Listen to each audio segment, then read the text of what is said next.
One weekend a year, nearly 1,000 military veterans assemble in a camp in San Diego. What brings them is what they have in common.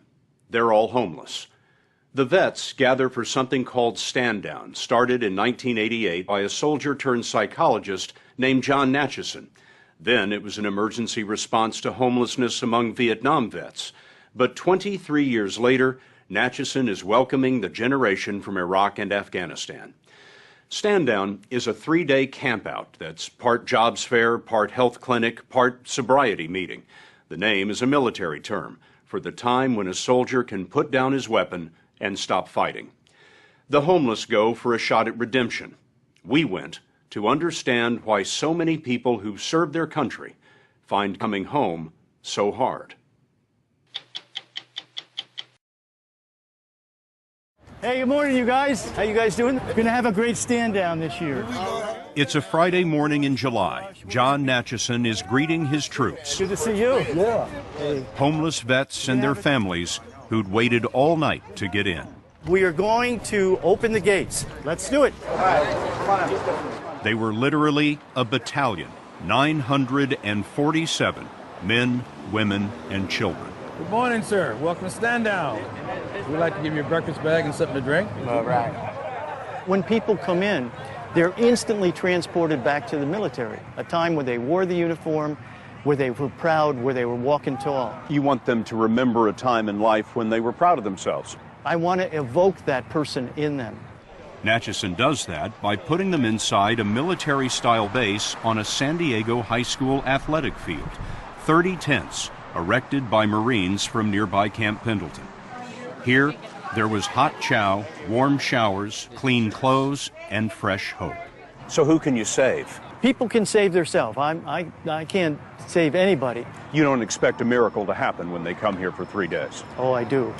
You do? I do. You ready, sir? Yes. Have you step forward? The chance at that miracle came with over 3,000 volunteers who helped the vets check into VA benefits and look into jobs. How are you doing today, Mr. Lamont? There was medical care, dental care. Please remain seated and come to order. Court is in session. And even a court where they could clear tickets for loitering or sleeping on the street. The matters that are currently pending are dismissed with people's motion. Thank you. You're welcome. Why are these people on the street? There must be some gap that exists between military service and becoming a civilian. You're told what to wear, you're given everything, and then suddenly you've lost your entire family, you've lost your identity. You think some people fall through that gap between military life and civilian life? And for some people, it's a chasm.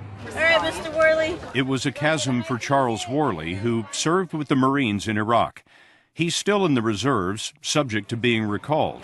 We mistook him for a volunteer until we heard this. How long have you been homeless? A few months, about 6. Have a good weekend. Thank you. Thank you, ladies. Okay. Worley left the Marines in 2008 and joined the Great Recession. Okay, let's go. Like everyone at Stand Down, he had his service record verified by the VA. Then he was assigned to one of the tents that go by the names Alpha, Bravo, Charlie, and so on. Delta tent was Worley's first home in a long time. Where did you sleep the night before you came here? In Old Town Park down in San Diego. He hadn't imagined that leaving a war could be risky. I got used to the structure and was having a hard time adapting to civilian life because if you change commands or you move from job to job in the Marine Corps, they give you a checklist. Life gets pretty simple. Yeah, it's pretty simple. It's, they say turn right, you turn right as fast as you can without bumping into the guy next to you. I didn't have a checklist when I got out. Without a checklist, Worley burned through the combat pay he'd saved before he looked for a job. Turns out, unemployment among these young returning veterans is double the national rate, about 20%. The VA tells us that already there are more than 9,000 Iraq and Afghanistan vets living on the street. Hey man, how's it going? It's a familiar story for Jon Nachison, who, as a clinical psychologist, has been working with vets for almost 30 years. It's a new generation of homeless veterans. It is. This group is becoming homeless quicker than the Vietnam veteran. Vietnam vets came back. It took about 8 to 10 years before we started really seeing them on the street, homeless.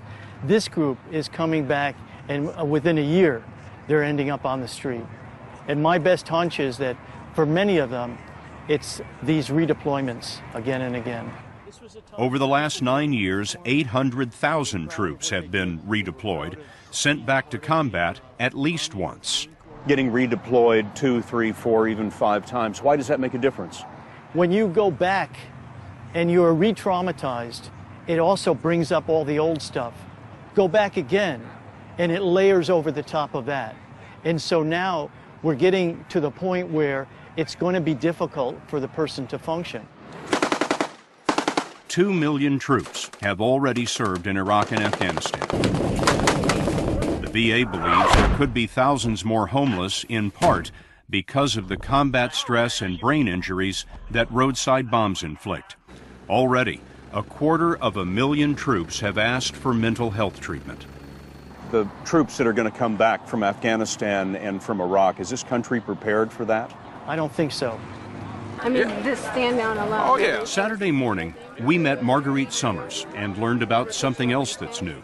There are more women among homeless vets because women now make up 14% of our forces. Summers is a former sailor who served until 1999, and she too had trouble making that transition from military to civilian life.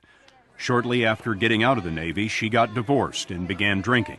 Now, homeless 3 months, she is desperate for help with her alcoholism and meth abuse. I have more potential than that, and I don't want to waste my life anymore. I'm tired of it, and this has given me new hope. You said that you'd lost everything and your family. Mm-hmm. I lost my son a year ago because of my abuse issues. I owned a home, I lost that. I lost my family's support, I lost my job, wound up with a bunch of legal issues. You know, I was facing prison time. Just nothing good came out of it. Addiction is a big reason some vets remain on the street for years. My name is Woody, and I'm an alcoholic and a combat veteran. As we walked around the camp, we found some of the reasons that homelessness among vets is a chronic problem, with 250,000 on the streets last year. A lot of it is addiction and debilitating illness. All right, thank you very much. All right, we need everybody in this picture. Come on now, everybody in this picture. Sunday afternoon. Ready? Yeehaw! Stand down ended with what they called graduation. Come on down. Left, right, kilo! They marched with military pride for one last shot of self-esteem.